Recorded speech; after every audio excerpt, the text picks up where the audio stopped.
لا حول ولا قوة إلا بالله العلي العظيم. أعوذ بالله من الشيطان اللعين الرجيم. بسم الله الرحمن الرحيم. الحمد لله خالق العباد وساطه البلاد ومسيل الوهاد ومغزب النجاد. ليس لأوليته ابتداء ولا لأزليته انقضاء. هو الأول ولم يزل والباقي بلا أجل. خرت له الجباه ووحدته الشفاء. الصلاة والسلام والتحية والإكرام على النبي الأمي المكي المدني القرشي الهاشمي المطلبي الحجازي العربي الرسول المؤيد والنبي الممجد المصطفى الأمجد صاحب التاج والمنبر والقطبة والمقبر والجبين الأطهر والعصب الأشهر والنسب الأنور سيدنا ومولانا وهادينا والشفيع ذنوبنا وحبيب قلوبنا وطبيب نفوسنا أبي القاسم محمد صلى على وآله الطيبين الطاهرين المعصومين المظلومين المنتجبين المنتخبين. ولعنة الدائمة الباقية على أعدائهم وقتلتهم وغاصب حقوقهم ومنكر فضائلهم ومصائبهم وشجاعتهم وطهارتهم وسخاوتهم وولايتهم ومقصر في حقهم أجمعين من حين إلى يوم الدين. أما بعد، فقد قال الله تعالى في محكم كتابه ومتقن خطابه: بسم الله الرحمن الرحيم. إن الله اصطفاه عليكم وزاده بسطة في العلم والجسم. صلوات بر محمد آل محمد صلی علی محمد. حضرات، اس سے قبل کہ آپ کے درمیان گفتگو کا آغاز کیا جائے، گزارش ہے مل کر وارث عزا حضرت حجت کے ظہور میں تعجیل کے لیے باواز بلند صلوات عنایت فرما دیں. اللہم صلی علی محمد و آل محمد. الحمدللہ، معیار فضیلت علم اور شجاعت کے عنوان سے آپ کے درمیان کچھ معروضات گزشتہ ایام تک عرض کیے گئے اور آج بھی اسی موضوع کو مسلسل کرتے ہوئے کچھ باتیں آپ کے درمیان عرض کرنی ہیں. اور ظاہر ہے کہ بالکل سامنے کی گفتگو آپ کے درمیان ہو رہی ہے، کوئی ڈھکی چھپی بات نہیں ہے، کوئی ایسی بات نہیں ہے کہ جس کو ثابت کرنے کے لیے منطق کے استدلال کی ضرورت پڑے یا فلسفی کی تھیوریز کی ضرورت پڑے، بلکہ یہ وہ باتیں ہیں کہ جو اللہ کے کلام میں بھی ہیں، نبی کے فرمان میں بھی ہیں. اللہ نے بھی صاف فرمایا کہ دیکھو، جب بھی ماننا، جسے بھی ماننا، تو ہمیشہ اس کا علم دیکھ کر اسے ماننا اور اس کی شجاعت پہ بھروسہ کرتے ہوئے اسے ماننا. کبھی کسی ایسے کو نہ ماننا کہ جو بزدل ہو، اور کبھی کسی ایسے کو نہ ماننا کہ جو جاہل ہو. اس لیے کہ جاہل ہوگا تو تمہیں گمراہی سے نکال نہیں پائے گا، اور بزدل ہوگا تو کبھی حق بیان نہیں کر پائے گا. دیکھیے، کمال حق کو جاننا نہیں ہوتا ہے، کمال حق کو بیان کرنا ہوتا ہے. نہیں تو دنیا میں بہت سے ایسے لوگ ہیں جو حق جانتے ہیں، حق پہچانتے ہیں. یعنی یوں بدل کے جملہ کہہ دیا جائے کہ حق کا علم ہے، لیکن صرف علم فائدے مند نہیں ہے جب تک علم کے ساتھ شجاعت نہ ہو. اگر حق کا علم ہے اور شجاعت نہ ہو تو انسان اپنے دل میں حق لے کے مر جاتا ہے. لیکن اگر حق کے علم کے ساتھ ساتھ اس کے پاس شجاعت بھی ہو تو انسان پھر حق بولنے سے ڈرتا نہیں ہے، چاہے وہ ابن زیاد کا دربار ہو یا پھر دار ہو، اگر انسان علم کے ساتھ شجاعت رکھتا ہے تو ہمیشہ حق بیانی کرتا ہوا نظر آئے گا۔ اور یہ کمال اگر آپ کو دیکھنا ہے تو شاگردان علی ابن ابی طالب میں دیکھیے۔ جتنے امیر المومنین کے آپ کو شاگرد ملیں گے ان کے یہاں علم کا بھی عالی معیار نظر آئے گا، شجاعت کا بھی عالی معیار نظر آئے گا۔ یعنی جو علم حضرت میثم تمار کے پاس ہے اس علم کو سرے دار جا کے کہنے کے لیے تیار ہیں۔ نہ ابن زیاد سے ڈر ہے نہ اس کے دربار سے ڈر ہے، اس لیے کہ ظاہر سی بات ہے جس نے علی کو مان لیا اس کی سرشت میں پھر ڈر نہیں ہوتا ہے۔ اور اسی لیے اللہ نے یہ شرط رکھی کہ دیکھو ہمیشہ اسے ماننا کہ جس کے پاس علم کے ساتھ ساتھ شجاعت بھی ہو، جذبہ شجاعت بھی ہو، تاکہ وہ اپنے علم کا اظہار کر سکے۔ اب اسے کیا ماننا کہ جس کے پاس پہلی ہی شرط نہ ہو، یعنی علم ہی نہ ہو، اور پھر میں شجاعت پہ کیا بات کروں، نہ علم میں کوئی معیار نہ شجاعت میں کوئی تصرف و تعریف، تو پھر ایسے لوگوں کو کہاں لے کے امیر المومنین کے مقابلے میں آ رہے ہو کہ جن کے علم کا قصیدہ تاریخ میں بھرا ہوا ہے اور ہر دربار گواہ ہے کہ امیر المومنین کے علم کا عالم کیا تھا۔ نبی نے کبھی فرمایا انا مدینۃ العلم وعلی بابھا، میں شہر علم ہوں اور علی اس کا دروازہ ہیں۔ کبھی نبی نے فرمایا انا دار الحکمہ وعلی بابھا، میں حکمت کا گھر ہوں اور علی اس کا دروازہ ہیں۔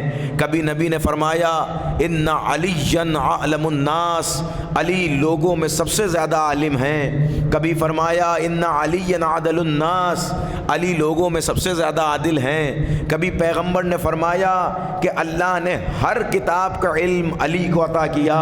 کبھی پیغمبر نے فرمایا من اراد ان ينظر الى آدم فی علمہ ونوح فی تقواہ وموسیٰ فی ہیبتہ وعیسیٰ فی زہدہ ویوسف فی جمالہ فلینظر الى علی ابن ابی طالب، جو چاہتا ہے آدم کا علم دیکھے، نوح کا تقوی دیکھے، ابراہیم کی خلت دیکھے، موسیٰ کی ہیبت دیکھے، عیسیٰ کا زہد دیکھے، تو اسے چاہیے کہ علی ابن ابی طالب کو دیکھے۔ اور کبھی پیغمبر نے فرمایا یا علی انت بمنزلت ہارون من موسیٰ، اے علی آپ کو مجھ سے وہی منزلت حاصل ہے جو ہارون کو موسیٰ سے حاصل تھی۔ اور کبھی دیکھنے کے بعد علی کو فرمایا اے علی آپ وہ ہیں کہ جن کے ذریعے سے، یا علی آپ وہ ہیں کہ جن کے ذریعے سے میرے بعد مومن کو پہچانا جائے گا۔ اور کبھی فرمایا حب علی ایمان، علی کی محبت ایمان ہے۔ کبھی فرمایا بغض علی کفر و نفاق، علی کا بغض کفر و نفاق ہے۔ کبھی فرمایا کہ حب علی یأکل الذنوب کما تأکل نعر الحطب، علی کی محبت گناہوں کو اس طرح کھا جاتی ہے کہ جیسے آگ لکڑی کو کھا جایا کرتی ہے۔ کبھی فرمایا کہ علی کا چہرہ وجہ اللہ ہے، کبھی فرمایا کہ علی کا ہاتھ ید اللہ ہے، کبھی فرمایا علی کی آنکھ عین اللہ ہے، کبھی فرمایا علی کا پہلو جنب اللہ ہے، اور کبھی فرمایا کہ علی کا دوست رحمت اللہ ہے، اور کبھی فرمایا کہ علی کا دشمن لعنت اللہ ہے۔ آپ غور کر رہے ہیں، یہ حدیثیں ہیں جو میں نے آپ کے درمیان عرض کی، یہ پیغمبر کی احادیث ہیں۔ اصل میں اگر لوگوں کو پیغمبر کی احادیث کا علم نہیں ہوگا تو کبھی بھی وہ امیر المومنین کی علمیت تک نہیں پہنچ سکتے۔ آج ملت مسلمہ کا سب سے بڑا المیہ تو یہی ہے کہ انہوں نے جس کو امت نے مانا اسے مان لیا، ایسا نہیں ہے۔ بلکہ اگر آپ کے پاس عقل جیسی دولت ہے تو ہمیشہ اس بات کو سوچتے رہیے کہ علم کس کے پاس ہے۔ جس دربار میں دیکھیے اس دربار میں علی کے علم کا ڈنکا بج رہا ہے۔ سوال عیسائی پوچھے گا، جواب علی کے دروازے سے ملے گا۔ سوال یہودی پوچھے گا، جواب علی کے دروازے سے ملے گا۔ آنے والا آیا اور آنے کے بعد کہتا ہے کہ مجھے اگر تم خلیفہ رسول ہو تو مجھے کچھ سوالوں کا جواب دو۔ انہوں نے کہا کہ ہاں سوال بیان فرمائیں۔ اب اس نے سوال کرنا شروع کیا تو جیسے جیسے وہ یہودی سوال کرتا جا رہا تھا ویسے ویسے ویسے خلافت کا چہرہ اترتا جا رہا تھا، اور اس کے بعد وہ کہنے لگے کہ ہمیں تو ان سوالوں کا جواب نہیں معلوم ہے، اور مجھے لگتا ہے کہ ان سوالوں کا جواب کون دے سکتا ہے۔ اس نے کہا اس کا مطلب یہ ہے کہ نہ تمہارا نبی سچا تھا، نہ تمہارا اسلام سچا تھا، نہ تمہاری کتاب سچی ہے۔ اس کا یہ کہنا تھا کہ بغل میں بیٹھے ہوئے سلمان نے دیکھا کہ اسلام کی عزت پہ آنچ آ رہی ہے، تو سلمان نے کہا تم کہاں ان کے دروازے پہ آ گئے ہو، آؤ تمہیں ایسے در پہ لے چلتے ہیں جہاں سارے سوالوں کا جواب مل جائے گا۔ اس کا ہاتھ پکڑ کے علی کے دربار میں لے آئے، کہا اپنے سوال یہاں کرو۔ علی نے اس یہودی کا نام لے کے اندر سے بلایا، جبکہ ابھی علی نے اسے دیکھا بھی نہ تھا۔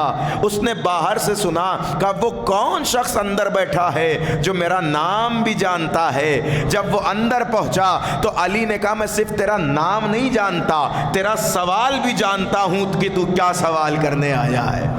اور پھر اس کے بعد علی نے اس کے سوالوں کے جواب دیے، جس میں اس کے سوال یہ تھے کہ یا علی یہ بتائیے کہ آسمان کا تالا کیا ہے؟ فرمایا کہ شرک آسمانوں کا تالا ہے۔ فرمایا کہ اس کی چابی کیا ہے؟ فرمایا لا الہ الا اللہ اس تالے کی چابی ہے۔ فرمایا زمین سے آسمان تک کا فاصلہ کتنا ہے؟ فرمایا زمین سے آسمان تک کا فاصلہ اتنا ہے کہ ایک جسے کہا جائے کہ مظلوم کی آہ پہنچ جاتی ہے اور انسان کی نگاہ پہنچ جاتی ہے۔ علی نے ان سوالوں کا جواب دیا، اور اس نے مسلسل علی کے سوالوں کا جواب سنا، اور سنتے سنتے کہتا یا علی آپ ایسے جواب دے رہے ہیں کہ جیسے آپ توریت پڑھے ہوئے بیٹھے ہوں۔ بھائی توجہ کر رہے ہیں، جیسے آپ توریت پڑھے ہوئے بیٹھے ہوں، اس لیے کہ واللہ میں نے ان سوالوں کا یہی جواب توریت میں پڑھا ہے۔ پھر اس کے بعد علی نے کہا کہ اب تو توریت سے سوال کرے گا یا میں بتاؤں کہ توریت کے کس صفحے پہ کیا لکھا ہوا ہے؟ آپ غور کر رہے ہیں توریت کے کس صفحے پر کیا لکھا ہوا ہے؟ علی ابن ابی طالب کا اتنا بڑا دعویٰ یہ کوئی عام نہیں کر سکتا ہے کہ جس کے دل میں آئے اور وہ یہ دعویٰ کر دے کہ مجھ سے جو پوچھنا ہے پوچھ لو۔ نہیں نہیں، اس پوچھنے کے لیے انسان کے اندر اس کا جواب دینے کے لیے ظرفیت بھی ہونی چاہیے۔ بھئی یہی تو وجہ تھی کہ دعوی علی کے بعد جب یہودیوں نے مسلمانوں کا سوال دیکھا تو پریشان ہوتے نظر آئے کہ وہ جو آسمان کے راستوں کی بات کر رہا تھا، وہ جو سورج کی تمازتوں کو اپنے اشاروں میں سمیٹنے کی طاقت رکھتا تھا، وہ جو پیمائش زمین و آسمان پہ گفتگو کر رہا تھا، وہ جو ستاروں کے حجم پہ بات کر رہا تھا، وہ جو سیاروں کے ہیکل کو بتانا چاہتا تھا، وہ جو فرشتوں کی اصلیت جانتا تھا، وہ جو جنت و جہنم کے راہ بتانے والا تھا، وہ جو پیمائش و جبرائیل کے پروں کو بتانا چاہتا تھا، وہ جس کے پاس علوم قرآن تھا، جس کے پاس علوم توریت و زبور و انجیل بھی موجود تھا، وہ جو اتنے بڑے بڑے علوم کے دریا بہا رہا تھا، اس سے پوچھا کیا جا رہا ہے یا علی میرے سر میں بال کتنے ہیں، یا علی میں کھاؤں گا کیا، یا علی میرے گھر میں کون ہے؟ ہاں ظاہر ہے کہ یہ سوال ہوگا تو علی اس کے جواب بھی دیتے جا رہے تھے، لیکن سوال کا یہ حق نہیں تھا، اس لیے کہ جو آسمان کی باتیں بتا رہا ہو اس سے آپ ایسی ایسی باتیں پوچھیں گے تو کیسے معلوم چلے گا کہ اس کے علم کا اندازہ کیا ہے؟ یہی تو وجہ تھی کہ ایک دن علی نے کمیل جناب کمیل کا ہاتھ پکڑا اور لے کے ایک صحرا میں نکلے اور کہتے ہیں کمیل جانتے ہو علی کا درد کیا ہے؟ اے کمیل جانتے ہو علی کے سینے کا درد کیا ہے؟ کمیل نے کہا مولا آپ بیان فرمائیں۔ دیکھیں کمیل کوئی عام شخصیت نہیں ہے، آپ جناب کمیل کے بارے میں پڑھیں، اور یا انشاءاللہ اگر کبھی موقع ہوا تو اصحاب امیر المومنین پہ بات ہوگی کہ کیسے کیسے اصحاب تیار کیے تھے مولا نے۔ کمیل خود صاحب علم البلایا ہے، صاحب علم المنایا ہے۔ صاحب علم البلایا کا مطلب ہوتا ہے قیامت تک جتنی بلائیں نازل ہونے والی ہیں وہ کمیل کو پتا ہے۔ صاحب علم المنایا کا مطلب یہ ہے کہ کون کیسے مرے گا یہ بھی کمیل جانتے ہیں، اور خود سے نہیں جانتے ہیں، چونکہ علی کے شاگرد ہیں اس لیے جانتے ہیں۔ یعنی کمیل جانتے ہیں کہ کون محبت علی میں مرے گا اور کون عداوت علی میں مرے گا۔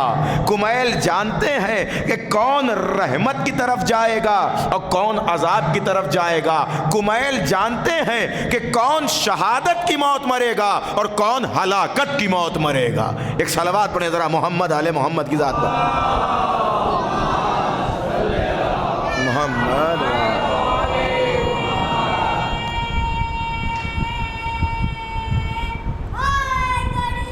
یا علی. ایک مل کے باواز بلند صلوات پڑھیں آپ حضرات ذرا عظمت آل محمد پر. ما صلی علی محمد.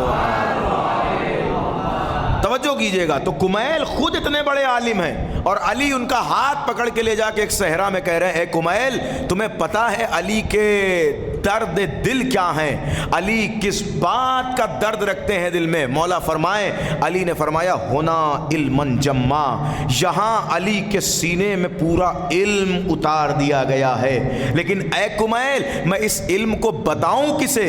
اس لیے کہ کچھ افراد ایسے ہیں کہ جو سننے کی طاقت رکھتے ہیں مگر صبر نہیں رکھتے ہیں. یہ علی کہہ رہے ہیں بھائی, علی بول رہے ہیں. فرمائی یہ علم علی دے کسے؟ اس لیے کہ کچھ افراد ایسے ہیں جو اس علم کو سن سکتے ہیں لیکن صبر نہیں رکھتے, اور کچھ ایسے ہیں جن کے پاس صبر تو ہے لیکن سن نہیں سکتے, سمجھ نہیں سکتے. تو لہٰذا یہ علم میں دوں کسے؟ اور پھر علی کہتے ہیں ایک کمیل جو تمہارے پاس ہے وہ میرے علم کی بارش کے قطرات میں سے ایک ہلکی سی چھیٹ ہے. آپ توجہ کر رہے ہیں, توجہ کر رہے ہیں. علی کہہ رہے ہیں اے کمیل جو اتنا بڑا علم تمہارے پاس ہے یہ میرے علم کی بارش کی قطرات کی چھیٹ ہے. قطرہ بھی نہیں کہا علی نے, فرمایا چھیٹ ہے. تو جس کے اوپر ہلکی سی فوارے علم علی پڑ جائے وہ تو کمیل بن جائے. آئے ہائے, توجہ کر رہے ہیں. جس کے اوپر علی کی ہلکی سی علم کی بوچھار آ جائے وہ تو 7ویں 8ویں 9ویں اور 10ویں درجے پہ وہ تو سلمان بن جائے. یہ علی کی فوار ہی کا قطرہ تو تھا کہ کوئی کمیل نظر آیا, کوئی قمبر نظر آیا, کوئی میسم نظر آیا, کوئی ابوذر نظر آیا, اور کوئی آخری 10ویں درجے پہ پہنچا تو سلمان نظر آیا. ایمان کے 10 ہی درجے نہیں ہیں, وہ الگ بات کہ کوئی 10 درجے سے آگے نہیں بڑھا. بھائی توجہ کیجئے گا. ہم جو سمجھتے ہیں کہ جناب سلمان تو 10ویں درجے پہ تھے, یہ اس علم کا نتیجہ تھا جو علی ابن ابی طالب نے عطا کیا تھا. نہیں تو ایسا نہیں ہے کہ اس سے زیادہ علوم کے درجے نہیں ہو سکتے تھے, کوئی اس سے آگے گیا ہی نہیں, کوئی اس سے آگے بڑھا ہی نہیں. یہی تو کمال علم علی تھا کہ زمانے نے چیلنج کیا کہ کائنات کے جتنے رہبر ہوں, جتنے رہنما ہوں, جن کو لوگوں نے تسلیم کیا ہو, سب کا دربار جا کے دیکھ لیں, کوئی ایک ایسا لا کے دکھاؤ کہ جس نے علی کی طرح کہا ہو کہ ابھی مسئلے کا حل بتا رہا ہوں. دیکھیں یہ کائنات میں شرف صرف علی ابن ابی طالب کا ہے کہ کوئی بھی سوال علی کے مقابلے میں آیا, علی نے کسی سوال کے لیے نہیں کہا کہ کل جواب دوں گا. بھائی توجہ کر رہے ہیں نہیں کر رہے ہیں؟ ارے کل تو چھوڑیے, کسی سوال کے بارے میں علی نے نہیں کہا کہ سوچ کے بتاتا ہوں. عالم یہ رہا کہ سوال دہن میں رہتا تھا, علی جواب دیتے تھے. البتہ اس کا اپوزٹ ایک واقعہ ملا کہ ادھر سائل نے سوال کیا, ادھر علی نے جواب دیا. تو ایک صاحب تخت پہ بیٹھے تھے, کہنے لگے یا علی آپ بغیر سوچے جواب دے دیتے ہیں, بغیر سمجھے جواب دے دیتے ہیں, کچھ سوچ لیا کیجئے, کچھ سمجھ لیا کیجئے, کچھ غور کر لیا کیجئے, پھر جواب دیا کیجئے. علی نے کہا تمہارے ہاتھوں میں انگلیاں کتنی ہیں؟ کہا یا علی میرے ہاتھوں میں 5 انگلیاں ہیں. کہا سوچا کیوں نہیں, سمجھا کیوں نہیں, غور کیوں نہیں کیا, فکر کیوں نہیں کیا, تدبر کیوں نہیں کیا؟ کہ یا علی اس میں کیا سوچنا, اس میں کیا غور کرنا, اس میں کیا غور کرنا, اس لیے کہ یہ 5 انگلیاں, یہ ہاتھ ہر وقت میرے سامنے رہتا ہے. تو علی نے کہا بھائی یہی تمہارے اور ہمارے علم کا معاملہ ہے. جیسے تمہارے سامنے تمہارا ہاتھ ہے, میرے سامنے پوری کائنات ہے. صلوات بر محمد آل محمد کی ذات پر. رک جاؤ بیٹا, رک جاؤ, بعد میں انشاءاللہ نعرہ لگا لیں گے مل کے. حیدری, شاباش.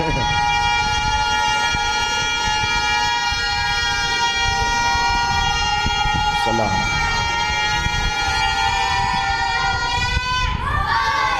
ہاں سنیں حضرات، توجہ کریں، یا علی یا علی، توجہ سے غور سے آپ ذرا اس بحث کو ملاحظہ فرمائیں۔ علی نے فرمایا کہ جیسے تمہارے سامنے تمہارا ہاتھ ہے، میرے سامنے پوری کائنات ہے۔ پوری کائنات کا کیا معاملہ ہے؟ یعنی سارا علم میرے کف دست پر ہے، سارا علم میرے ہاتھوں پہ ہے، جب بھی جو سوال مجھ سے کرنا ہے کرو۔ لیکن آپ ذرا غور کریں کہ اب یہ تو سوال نہ کرنے والوں کی کمی ہے نا کہ انہوں نے علی سے نہیں پوچھا، اس میں علی کے علم کی کوئی کمی نہیں ہے۔ اگر پوچھنے والا آیا تو علم کی بلندیوں پہ بھی پہنچا، اور عالم یہ رہا کہ جب درمیان زمین و آسمان علی نے دعوی سلونی بلند کیا تو ایک شخص بیچ میں سے اٹھا اور اٹھ کے کہتا، یا علی آپ کا دعویٰ یہ ہے کہ آپ زمین سے زیادہ آسمانوں کی باتیں جانتے ہیں، تو بتائیے اینا جبرائیل، جبرائیل کہاں ہے؟ بھائی توجہ کیجئے گا، سوال پوچھا جا رہا ہے کہ اینا الان جبرائیل، اس وقت جبرائیل کہاں ہے؟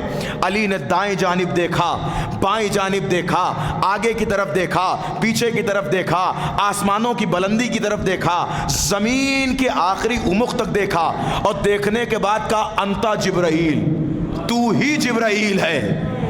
اچھا جیسے ہی صاحب سلونی تحریر فرماتے ہیں جیسے ہی علی نے کہا کہ تو ہی جبرائیل ہے، مسجد کا در شغاف ہوا، اور وہ شخص جو سوال کر رہا تھا وہ اسی در سے واپس چلا گیا۔ اس نے جا کے بتایا کہ میں ہی جبرائیل ہوں، لیکن آپ نے غور ہی نہیں کیا۔ میں کہوں گا یا علی، میں وہ شیعہ ہی نہیں جو اس بات پہ شک کروں کہ علی کو پہلی بار میں نہیں پتا تھا کہ یہ جبرائیل ہے۔ نہیں توجہ کر رہے ہیں آپ بھائی؟ جیسے ہی اس نے پوچھا کہ جبرائیل کہاں ہے، تو میں تو وہ شیعہ ہی نہیں کہ جس کو یہ پتا نہ ہو کہ میرا مولا پہلی بار میں دیکھ کے نہ پہچان سکے کہ یہ جبرائیل ہے۔ تو یا علی جب آپ پہلی بار میں جانتے تھے کہ یہ جبرائیل ہے تو آپ نے دائیں کیوں دیکھا، بائیں کیوں دیکھا، اوپر کیوں دیکھا، نیچے کیوں دیکھا، آگے کیوں دیکھا، پیچھے کیوں دیکھا؟ جیسے ہی اس نے پوچھا تھا کہ جبرائیل کہاں ہے، آپ کہہ دیتے کہ تو جبرائیل ہے۔ کہ اگر میں یہ کہہ دیتا کہ تو جبرائیل ہے تو جبرائیل کو اپنا جواب تو مل جاتا، لیکن یہ نہیں پتا چل سکتا تھا کہ علی کوفے میں بیٹھ کے کہاں تک دیکھ سکتے ہیں۔ ارے بھائی توجہ کریے گا، علی کوفے میں بیٹھ کے کہاں تک دیکھ سکتے ہیں؟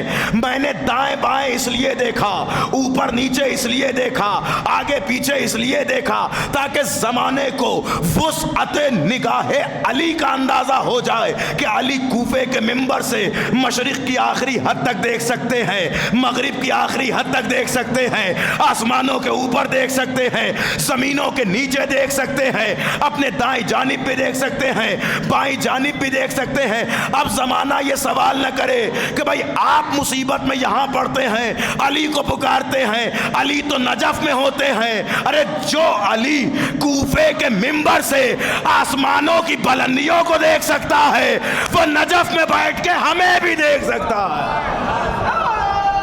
سلامت رہیں۔ یا علی یا علی یا علی، ایک صلوات پڑھیں باواز بلند مل کر عظمت آل محمد صلی علی محمد وعلی۔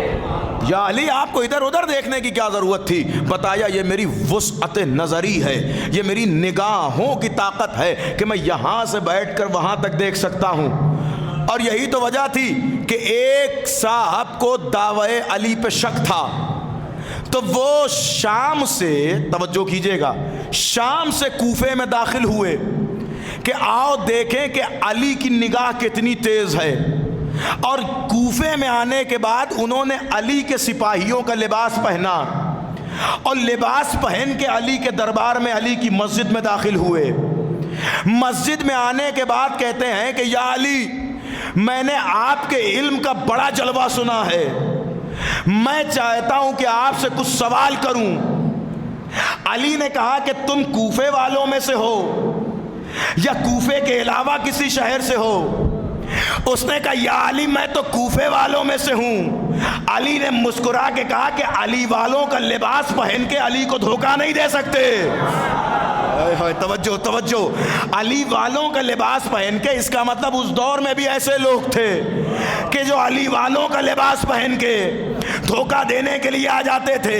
علی نے کہا کہ ہمارے والوں کا لباس پہن کے مجھے دھوکہ نہیں دے سکتے، کہو تو تمہارا نام بھی بتا دوں، تمہارا شجرہ بھی بتا دوں، تمہارا حسب بھی بتا دوں، تمہارا نسب بھی بتا دوں، تمہاری اوقات بھی بتا دوں، تمہاری حیثیت بھی بتا دوں، اور میں تمہیں کچھ نہیں بتاؤں گا۔ تاریخ لکھو، وقت لکھو، اور جس نے تمہیں بھیجا ہے جا کے اس سے بس ایک سوال کرنا۔ یہ کہہ کے علی نے اپنا دایاں ہاتھ شام کی طرف بڑھایا اور ایسے بڑھا کے اپنا ہاتھ ایسے کھینچ لیا کہ یہ تاریخ لکھو، یہ وقت لکھو، آج کے جتنے دن بعد تم شام پہنچنا، جا کے اپنے حاکم سے پوچھنا کہ اس وقت پر اس تاریخ میں تمہارے ساتھ کیا ہوا تھا۔ لیجئے وہ علی کی بات سن کے چلا گیا۔ چند دن کے بعد وہ شام میں پہنچا، دربار میں پہنچا۔ دربار میں جیسے ہی پہنچا، صاحبان دربار نے اس کا استقبال کیا کہ بھائی علی کے دربار سے آ رہا ہے، علی کے یہاں سے آ رہا ہے، خبریں بتائے گا، جاسوسی کی خبریں سنائے گا۔ جیسے ہی وہ معاویہ کے دربار میں پہنچا، حاکم شام نے کہا کہو بتاؤ علی کی کیا خبر ہے؟ کہا علی کی خبریں تو بعد میں بتاؤں گا، پہلے یہ بتائیے کہ اس تاریخ میں، اس وقت میں آپ کے ساتھ کچھ ہوا تھا یا نہیں ہوا تھا؟ وہ بیٹھ کے ممبر پہ سوچنے لگا، سوچتے سوچتے کہتا ہاں ہاں مگر تمہیں کیسے پتا؟ اس وقت اس تاریخ میں ممبر پہ بیٹھا تھا، اچانک سے پتا نہیں میرے ساتھ کیا ہوا کہ مجھے ایک تماچا لگا اور میں ممبر سے نیچے گر پڑا۔ سنیے گا سنیے گا، ایک تماچا لگا، میں ممبر سے نیچے گر پڑا، ایک تماچا لگا، میں ممبر سے نیچے گر پڑا۔ مگر یہ بتاؤ یہ تاریخ، یہ وقت تمہیں کس نے بتایا؟ تم تو علی کے پاس سے آ رہے ہو۔ اس نے کہا اب آپ سمجھ لیجئے، جو کوفے میں بیٹھ کر آپ کو تماچا لگا سکتا ہے، غور کیا آپ نے؟ جو کوفے میں بیٹھ کر تمہارے تخت حکومت کو ہلا سکتا ہے، وہ سوچئے کہ اگر اپنے علم کا جلوہ دکھانے پہ آ جائے تو کیا ہوگا۔ کہ یہ بات مجھ سے علی نے کہی تھی کہ جا کے اپنے حاکم سے پوچھنا، تو یہ ہے علم علی اور شجاعت علی۔ اب زمانہ کہتا ہے صاحب علی کا حق تھا تو علی باہر کیوں نہیں نکلے؟ علی اتنے بہادر تھے تو علی نے جنگ کیوں نہیں کی؟ دیکھیں علی نے کیا کیا، وہ ایک امام کی ذمہ داری ہے، لیکن علی نے اپنا اختیار دکھایا ہے کہ جس کے ہاتھ کا اختیار اتنا ہو کہ کوفے میں بیٹھ کر شام والے کو ممبر سے گرا سکتا ہے۔ نہیں صاحب صاحب توجہ کیجئے گا، جو کوفے میں بیٹھ کر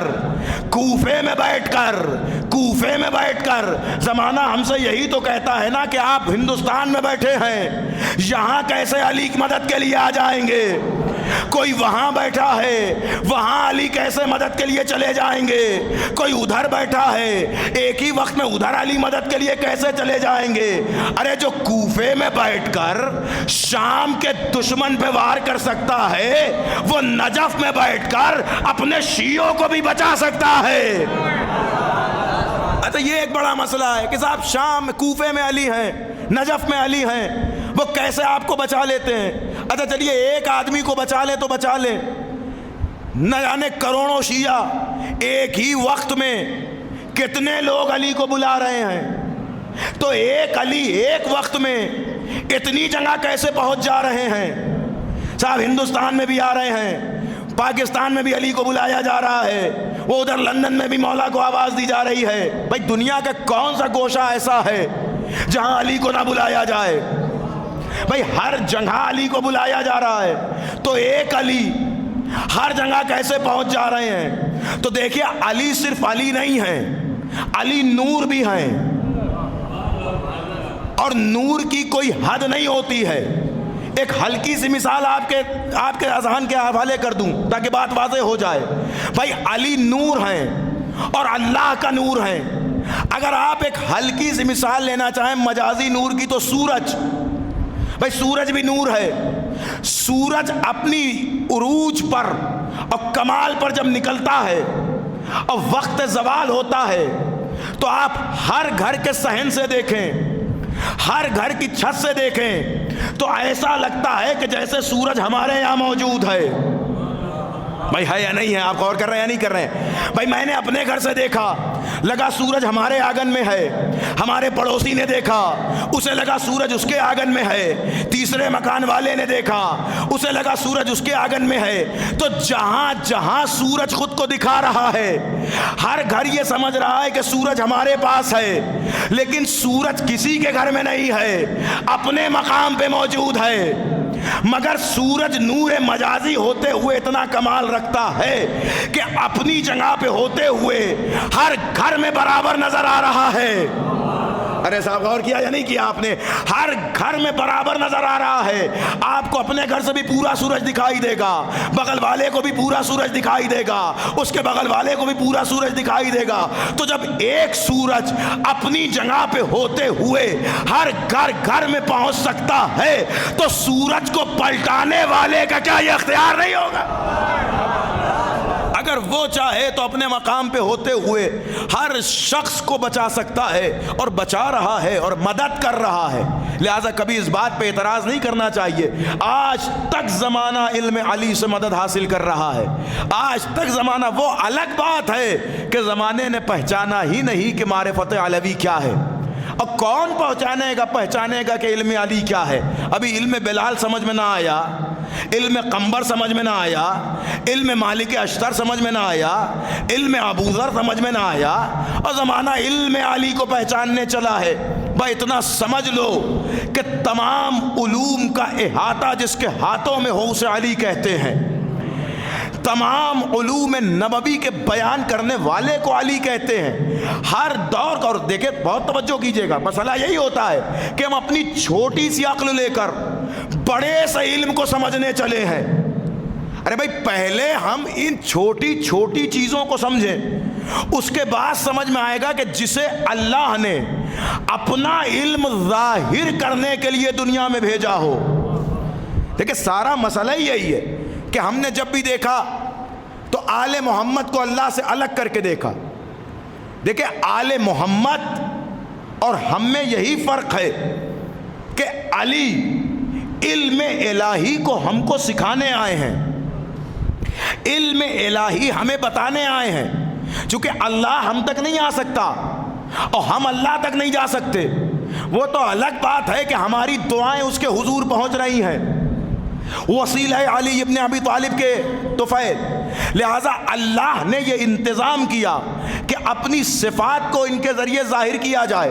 اور اللہ کی ایک سب سے بڑی صفت ہے علیم، ہے یا نہیں ہے؟ اللہ کی ایک صفت ہے علیم، آپ دعاؤں میں پڑھتے ہیں، قرآن کی آیتوں میں پڑھتے ہیں، علیم ہے اللہ، هو العلیم، اللہ علیم ہے۔ یعنی کیا؟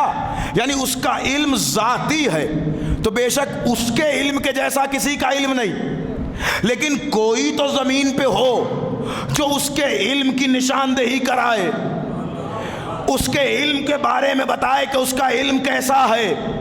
تو بھائی اس کا علم ایسا ہے کہ وہ لوگوں کی شہرگ گردن سے زیادہ قریب ہے۔ امام نے فرمایا اتقوا معاصی اللہ فی الخلوات۔ دیکھیں سماج میں اور معاشرے میں آ کے گناہ سے بچنا یہ اور ہے، کمال تب ہے کہ جب انسان تنہائیوں میں گناہوں سے بچے۔ تنہائیوں میں انسان گناہوں سے کیسے بچتا ہے کہ جب اسے یقین ہو کہ کوئی دیکھنے والا ہو یا نہ دیکھنے والا ہو، اس وقت مجھے میرا اللہ دیکھ رہا ہے۔ تو بھائی اب اللہ ہے نہیں تو دیکھ کیسے رہا ہے؟ جب نظر نہیں آ رہا تو دیکھ کیسے رہا ہے؟ اسی بات کو ثابت کرنے کے لیے علی منبر سلونی سے آگے کہہ رہے ہیں کہ جسے جو پوچھنا ہے بتاؤ، آؤ ہم تمہیں بتائیں گے کہ تم کیا کر رہے ہو، تم کہاں پہ تھے، تم کیسے تھے۔ سفر کی حالتیں ہم سے پوچھ لو، حضر کی حالتیں ہم سے پوچھ لو، ارے جو تم نہ بتا پاؤ گے وہ ہم تمہیں بتا دیں گے۔ اب زمانہ سوچا علی تو وہاں تھے نہیں تو علی نے دیکھا کیسے؟ ارے علی نے ان نگاہوں سے نہیں دیکھا، اس کی نگاہوں سے دیکھا ہے۔ نہیں صاحب نہیں، اس کو میں پروف کروں گا آپ کے سامنے۔ دیکھیں ہم لوگ کہہ دیں کہ صاحب علی اللہ کی نگاہ سے دیکھتے ہیں تو لوگ کہیں گے آپ تو ماننے والے ہیں، آپ نے کہہ دیا تو بڑی بات کیا ہے؟ اور اگر یہی بات خلیفہ ثانی کہہ دیں، اگر یہی بات دائرے دہنے خلافت سے نکل آئے تو جواب آئے گا صاحب مانا جائے گا، تو مانیے پھر۔ تاریخ نے لکھا کہ مکے میں حج کا عالم ہے، اور حج ہو رہا ہے. حج ہوتے ہوتے ایک شخص کو علی نے ایک تماچا رسید کیا. سارے علماء نے لکھا, علماء اہل سنت نے بھی, علماء اہل تشیع نے بھی. ایک جوان تھا, اسے علی نے ایک تماچا رسید کیا. جیسے ہی تماچا لگا اس نے پلٹ کے دیکھا تو علی ہیں. کس میں ہمت ہے جو علی کے تماچے کا جواب دے؟ اور آپ تو جانتے ہیں نا علی کا تماچا کیسا ہوتا ہے. اگر تاریخ کو نہ یاد ہو تو ابو جہل کے رخسار سے پوچھ لیجئے. جب بچپنے کا تماچا اتنا ہارڈ تھا, ایسا تھا, تو سوچیں علی کے جوانی کا تماچا کیسا ہوگا. بلبلائے ہوئے واپس آئے خلیفہ کے پاس, اور خلیفہ صاحب سے کہنے لگے کہ مجھے انصاف چاہیے, مجھے عدل چاہیے. کہ کیا ہو گیا؟ کہ آج میں حج کر رہا تھا, طواف کر رہا تھا, دوران حج مجھے ایک جوان نے ایک تماچا رسید کیا. کہ کون جوان تھا وہ؟ کہ وہ علی ابن ابی طالب تھے. اب سوچے علی کا نام سنا تو یہ فیصلہ کر پائیں گے کہ تم کس کی شکایت لے کے یہاں پر آئے ہو. کہ نہیں, اگر آپ خلیفہ ہیں تو آپ کو عدل سے کام لینا چاہیے. علی نے مجھے تماچا مارا ہے. ظاہر ہے کہ دربار لوگ افراد بیٹھے ہیں. پوچھا گیا قبلہ آپ نے اسے کیوں مارا؟ علی نے کہا اس لیے مارا چونکہ یہ حالت حج میں طواف کے دوران ایک نامحرم پر غلط نگاہ کر رہا تھا. جوانوں یاد رکھنا, اگر علی سے محبت ہے تو علی اس چھوٹی چھوٹی چیزوں پہ نگاہ رکھتے ہیں, اور علی کا انداز یہ ہوتا ہے کہ سزا فوراً ملتی ہے. تو لہٰذا دعوی محبت علی کے ساتھ احتیاط زندگی بہت ضروری ہے. کہ یہ دوران حج ایک نامحرم پہ غلط نگاہ کر رہا تھا, لہذا ضروری تھا کہ اس کے اوپر سزا جاری کی جائے. وہ وہیں ہٹ گئے, کہنے لگے اگر آپ اپنے دعوے میں سچے ہیں تو کوئی گواہ پیش کیجئے. علی سے کہہ رہے ہیں کہ کوئی گواہ پیش کیجئے کہ میں ایسا کام کر رہا تھا اس لیے آپ نے مجھے مارا. اس سے پہلے کہ علی کچھ بولتے, خلیفہ وقت بول پڑے, کہنے لگے ابھی تمہاری خیریت ہے کہ یہاں سے باہر چلے جاؤ. کہا کیوں؟ مجھے انصاف چاہیے. کہا انصاف تمہیں مل چکا ہے. کہا کیسے انصاف ملا؟ کہا علی نے تمہیں ایک تماچا دے دیا وہی بہت ہے. کہا نہیں, ان سے گواہ مانگیے جو یہ کہہ رہے ہیں کہ مجھ پر ایسا الزام لگا رہے ہیں. علی کے علاوہ کس نے دیکھا مجھے یہ حرکت کرتے ہوئے؟ غصے میں خلیفہ وقت نے کہا ارے کتنا بڑا احمق ہے تو کہ تو علی سے گواہ مانگ رہا ہے. ارے انہیں گواہ کی کوئی ضرورت نہیں, تجھے بیت اللہ میں عین اللہ نے گناہ کرتے ہوئے دیکھا, ید اللہ نے اس کی سزا دے دی. کہا اب اس میں گواہی کی کیا ضرورت ہے؟ تجھے عین اللہ نے گناہ کرتے ہوئے دیکھا اور ید اللہ نے اس کی سزا دے دی. اس کا مطلب یہ ہے کہ خود یہ بھی مان رہے ہیں کہ علی کو گواہی کی ضرورت نہیں ہے. بھائی مان لیا نا کہ علی کو گواہی کی ضرورت نہیں ہے, اس لیے کہ عین اللہ نے دیکھا, ید اللہ نے سزا دی. آخری جملہ ہو جائے شاید. اس کا مطلب آپ نے مان لیا کہ علی کو گواہی کی ضرورت نہیں ہے. یاد کر کے اٹھیے گا یہ جملہ, علی کو گواہی کی ضرورت نہیں ہے. تو جب یہ مانتے ہو کہ علی کو گواہی کی ضرورت نہیں ہے تو فدق کے معاملے میں علی سے گواہی کیوں مانگ رہے تھے؟ بھائی وہاں بھی علی سے گواہی نہیں مانگنی تھی, اس لیے کہ علی کو گواہی کی ضرورت نہیں ہے. جب علی نے کہہ دیا کہ فدق فاطمہ کا ہے تو پھر فاطمہ کا ہے, اس لیے کہ عین اللہ نے دیکھا ہے اور لسان اللہ نے اس کی گواہی دی ہے, لہذا وہ حکم یہاں بھی جاری ہوگا. تو معاملہ یہ رہا ہے کہ جس کی وسعت نگاہ عین اللہ ہی ہو, سوچیں اس کے علم کا کیا کمال ہوگا, اس کے علم کی کیا عظمت ہوگی, اس کے علم کا کیا وقار ہوگا. اور اس کے بعد زمانہ ایسے ایسے جاہلوں کو جب ایسے ایسے صاحب علم کے مقابلے میں لاتا ہے تو پھر تعجب ہوتا ہے کہ کہاں ہے وہ زمانہ کہ جسے علم کی قدر ہے. یہی تو وجہ ہے کہ کبھی اکیلے میں علی اپنے اصحاب کے درمیان کہا کرتے تھے کہ مجھے آج تم نے نہیں پہچانا ہے لیکن آنے والا زمانہ میری قدروں کو پہچانے گا, آنے والا زمانہ پہچانے گا کہ میں کون ہوں. اور آج زمانہ علم علی کی باریکیوں تک پہنچ رہا ہے, علم علی کو پہچاننا چاہ رہا ہے. اور علی کے یہ وہ علوم ہیں جو علی نے لوگوں کو سمجھا دیے ہیں, ابھی تو ایسے بہت سے علوم ہیں جو ابو ذر سینے میں لے کے چلے گئے، جو مقداد سینے میں لے کے چلے گئے، جو قمبر سینے میں لے کے چلے گئے، جو سلمان سینے میں لے کے چلے گئے۔ بھائی ابو ذر اتنے بڑے صحابی، اتنا بڑا مقام، ہمیشہ نبی اور علی کے ساتھ رہنے والے، جن کے لیے نبی نے فرمایا کہ زمین نے، آخری بات سننے ختم ہو رہی گفتگو، زمین نے ابو ذر سے زیادہ سچا شخص نہیں دیکھا۔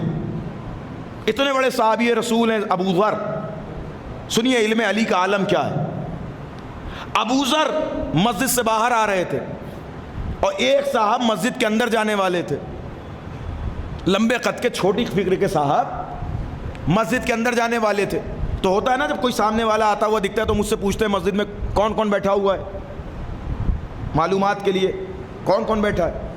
تو انہوں نے ابو ذر سے پوچھا کہ یہ بتائیے کہ مسجد میں کون کون بیٹھا ہے۔ تو جناب ابو ذر نے کہا کہ اللہ کا نبی ہے اور فلاں صاحب بیٹھے ہیں اور ایک صاحب ایسے بیٹھے ہیں جنہیں ہم نہیں پہچانتے۔ یہ ابو ذر کہہ رہے ہیں، ابو ذر، یہ ہمارے جیسے لوگ نہیں کہہ رہے ہیں کہ جن کو ہر جملے میں انشاءاللہ لگانے کے بعد ان کو انہیں نافیہ سمجھتے ہیں کہ ہو گیا تو ہو گیا، نہیں ہوا تو نہیں ہوا۔ انشاءاللہ اگر کہہ دیا تو پھر اس کا مطلب اگر ہو ہی جائے تو اللہ ہی مالک ہے۔ یہ ابو ذر ہیں، ابو ذر جن کے لیے نبی کہہ رہے ہیں کہ ان سے زیادہ سچ کوئی نہیں بولتا۔ ابو ذر نے کیا کہا کہ نبی بیٹھے ہیں اور فلاں صاحب ایک صاحب اور بیٹھے ہوئے ہیں اور وہ بیٹھا ہے جسے میں نہیں پہچانتا۔ اب وہ مسجد میں آئے تو انہوں نے دیکھا کہ نبی بیٹھے ہیں، ایک صاحب اور بیٹھے ہیں اور مولا علی بیٹھے ہوئے ہیں۔ اب یہ اپنے جس کام سے مسجد میں آئے تھے وہ تو بھول گئے، یہ فوراً رسول کی طرف مخاطب ہوئے، یا رسول اللہ، آپ نے یہ فرمایا ہے کہ ابو ذر سے زیادہ سچا کوئی نہیں۔ رسول نے کہا ہاں بالکل کہا ہے کہ ابو ذر سے زیادہ سچا کوئی نہیں۔ کہا ابھی ابھی ابو ذر نے مسجد کے باہر مجھ سے جھوٹ بولا۔ کہا کیا جھوٹ بولا؟ کہا میں نے ابو ذر سے پوچھا کہ کون کون بیٹھا ہے مسجد میں۔ ابو ذر نے کہا اللہ کا نبی ہے اور ایک صاحب اور ہیں اور ایک وہ ہے جسے میں نہیں پہچانتا۔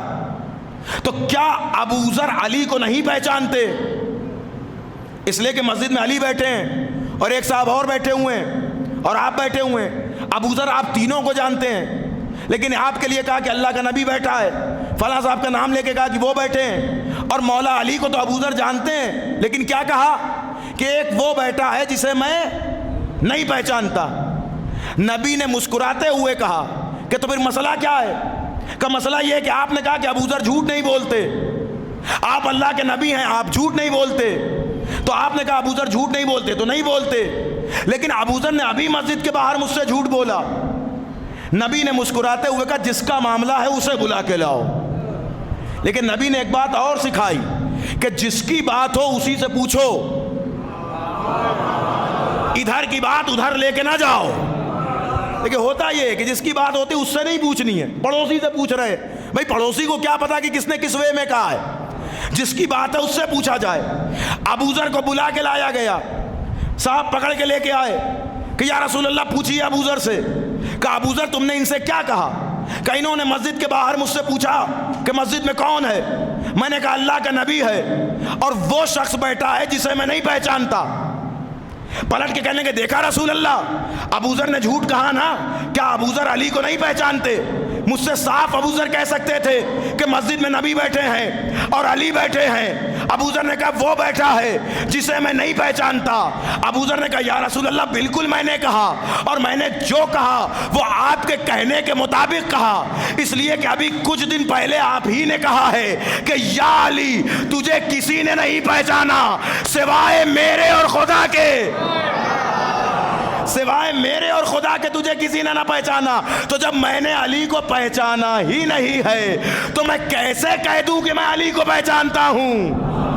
میں بس اتنا جانتا ہوں کہ علی علی ہیں اور علی آپ کے وصی ہیں، اس کے علاوہ حقیقت علویہ میں نہیں جانتا ہوں۔ اور آپ اس حدیث کو ذرا بیان دیکھیں، یہ واقعاً علم علی کی بات ہو رہی ہے۔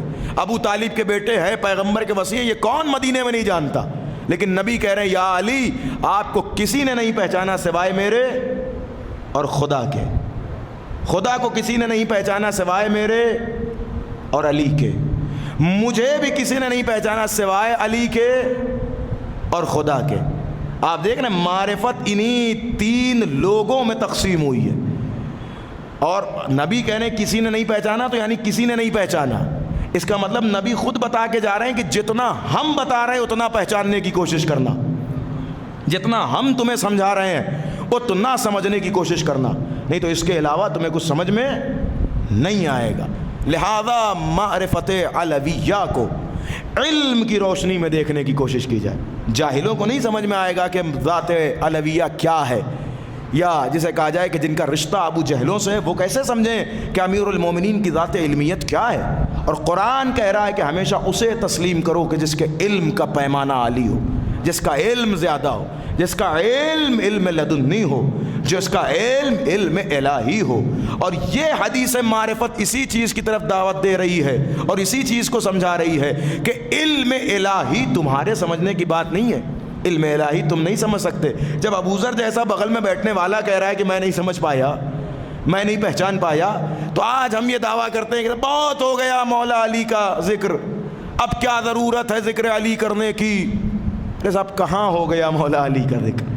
ابھی تو سمندر سے قطرہ بھی نہیں نکلا ہے، کہاں علم علی پہ گفتگو ہو گئی، کہاں علم علی پہ بات ہوئی؟ ابھی تو ٹھیک سے اس مظلومیت علم کو بھی ہم نہیں سمجھ پائے ہیں۔ یہ جو علی کوفے کی گلیوں میں اکثر روتے ہوئے نظر آ رہے ہیں، یہ اپنے حال پہ نہیں روتے نظر آ رہے ہیں، امت کے حال پہ روتے نظر آ رہے ہیں کہ جس امت کے درمیان علی جیسا عالم موجود ہو وہ امت کیسی جہالت میں مبتلا ہے، جس امت کے درمیان علی جیسا رہبر موجود ہو وہ امت کہاں ادھر ادھر لوگوں کے پیچھے دوڑ رہی ہے۔ اور یقیناً اگر دنیا علی کو پہچان جاتی تو کبھی معاشرہ اس ضلالت میں نہ پہنچتا کہ یزید جیسے کو ماننا پڑتا۔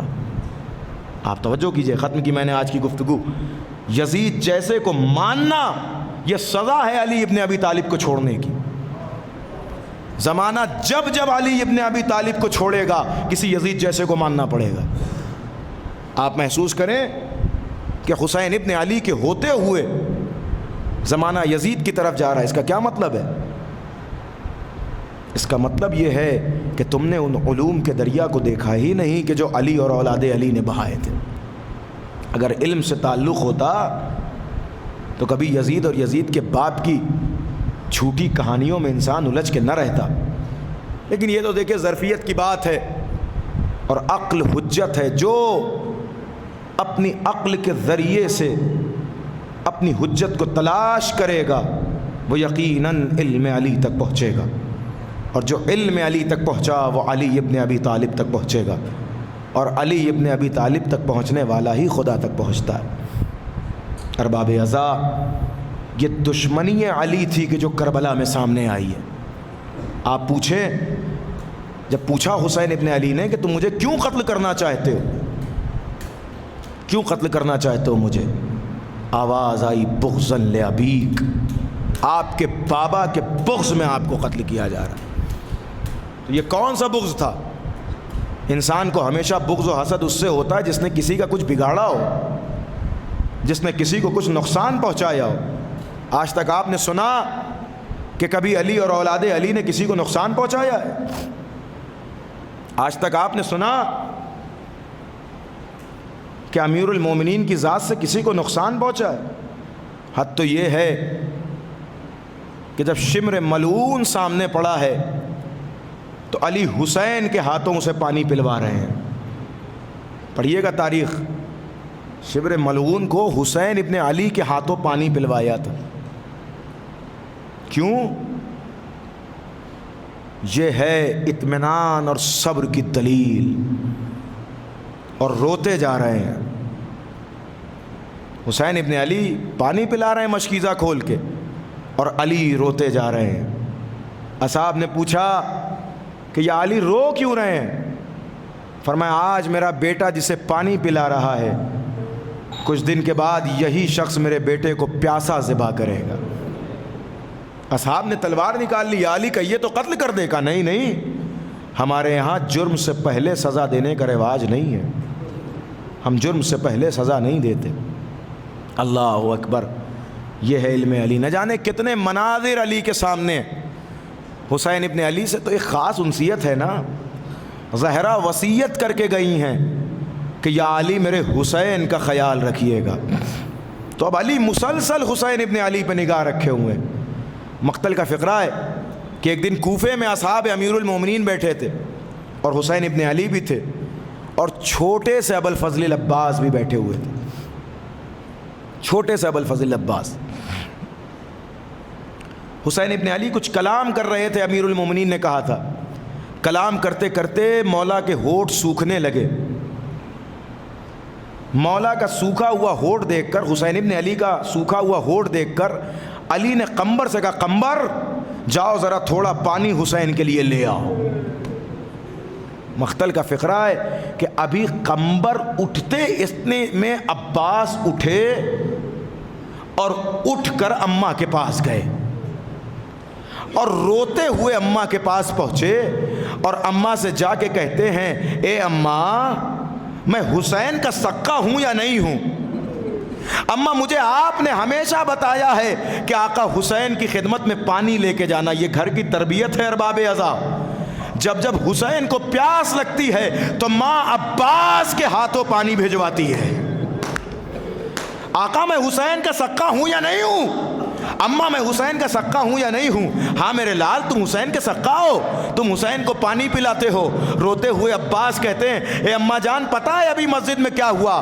ابھی بھیا آقا حسین کو پیاس محسوس ہوئی, بابا نے مجھ سے پانی لانے کے لیے نہیں کہا بلکہ قمبر سے پانی لانے کے لیے کہہ دیا, اس لیے میں گریہ کر رہا ہوں. ام البنین نے سمجھایا, عباس پریشان نہ ہو, مسجد ہے نا, تم چھوٹے ہوگے اس لیے علی نے تم سے نہیں کہا, لے جاؤ تم پانی لیتے جاؤ, قمبر سے پہلے پانی لے جا کے حسین کو پیش کر دو.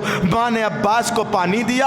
عباس اس جلدی میں پانی لے کے چلے کہ کہیں قمبر مجھ سے پہلے پانی نہ لے کے پہنچ جائیں. عباس بڑی تیزی سے مشکیزہ بھرا ہوا لے کے جا رہے تھے. جاتے جاتے مسجد کے دروازے سے جب عباس اندر پہنچے, پانی مشکیزے سے اچھل رہا تھا, عباس کا شانہ بھیگ رہا تھا. عباس کا بھیگا ہوا شانہ دیکھ کر علی نے مسجد میں رونا شروع کر دیا. روتے ہوئے علی کو دیکھ کر قمبر نے کہا, یا علی آپ رو کیوں رہے ہیں؟ آپ کو تو خوش ہونا چاہیے کہ آپ کا بچہ اس قابل ہو گیا. یا علی آپ کا بیٹا اس قابل ہو گیا کہ بھائی کے لیے خود سے پانی لے کے آیا. علی نے کہا, اے قمبر جو میری نگاہیں دیکھ رہی ہے وہ تمہاری نگاہیں نہیں دیکھ رہی ہے. آج میرے عباس کا شانہ پانی سے بھیگا ہوا ہے. یہ کہہ کے عباس کو سینے سے لگایا, اے میرے لال عباس تم ہی حسین کے سقہ ہو. ارے آج تو پانی لے آئے, آج شانے بھی سلامت ہیں. کہہ کے شانوں کا بوسہ دیا. اے عباس کل جب فرات میں داخل ہونا حسین کو یاد رکھنا, یہ شانے پانی سے نہ بھیگیں گے, خون سے بھیگ جائیں گے. اے عباس تم اس دن حسین کو سیراب نہ کر پاؤ گے, مشکیزہ چھد چکا ہوگا. الا لعنت اللہ علی القوم الظالمین وسيعلم الذين ظلموا أيّ منقلب ينقلبون. اللهم بحق زينب عجل لوليك الفرج. اللهم بحق زينب عجل لوليك الفرج. اللهم بحق زينب عجل لوليك الفرج والعافية والنصر. اللهم ارزقنا زيارة الحسين. اللهم ارزقنا الشفاعة الحسين. اللهم لعن قتلة الحسين وعلى أولاده وأصحابه أجمعين. ماتم حسین.